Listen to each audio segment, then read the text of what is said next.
The future of the ocean is looking dark. Satellite data shows that more than a fifth of the world's oceans darkened between 2003 and 2022. And that trend is having severe consequences for marine life that rely on sunlight, which accounts for the vast majority of species in the ocean. So joining us this morning with more is Paige Hoel. She is a research oceanographer with UC Santa Barbara. Good morning. Good morning, Anne-Marie. How are you? I'm doing great. Fascinated to learn more from you this morning. We know about 90% of marine life exists in the upper layer of the ocean where the sunlight is still accessible. So how does sunlight play an important role for so many species there? Yeah, so when we're talking about sunlight in the ocean, we're in the photic zone. We label this as the photic zone. And it's important for animals there because just like on land, we need light to start the food chain. We need light to start those primary producers. And so in the ocean, we refer to this as phytoplankton. And so when we reduce the amount of light available, there's much less places for those primary producers to go. So as our photic zone gets smaller and smaller and smaller, our primary producers have to go higher up in the ocean, and the area that they're available to live is smaller. Okay, so we know what's happening. Let's get to the why. This new study shows the darkening trend is evident across 75 million square kilometers of ocean. Just to put that in perspective, that's equivalent to the land area of Europe, Africa, China, and North America combined. So we're talking about a large swath of the ocean. But what do we know about why it's getting darker?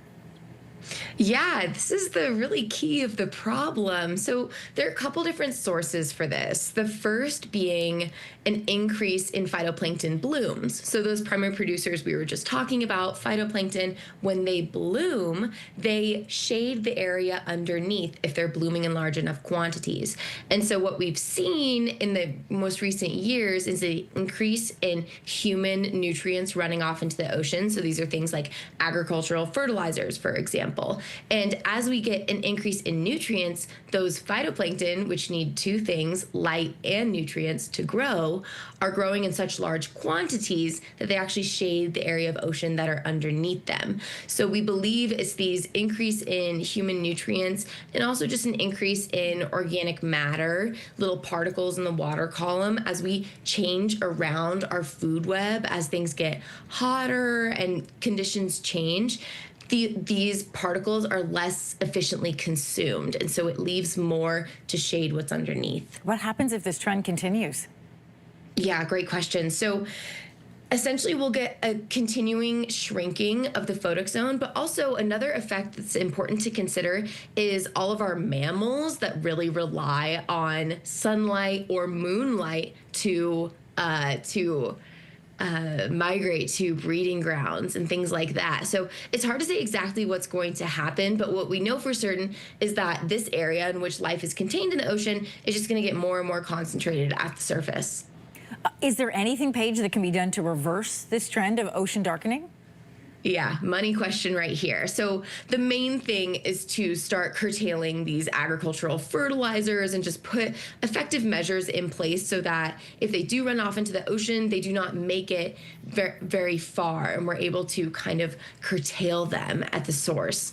So curtailing our human nutrients is really the most major thing that we can do. And this also includes our human sources of sedimentation. So large amounts of construction on coastlines, for example, can kick up lots of sediment. Other factors could also include deep ocean mining. So this was another thing that's been coming to the table recently in oceanography. This increases sediment in a huge way in the ocean, would also cause a significant amount of darkening. Research oceanographer with UC Santa Barbara, Paige Hoel, thanks for joining us this morning. Have a good weekend. Yeah, thank you, Anne-Marie. If you like that video, make sure to subscribe to the Your Morning YouTube feed, where you can find all kinds of new content posted every weekday morning.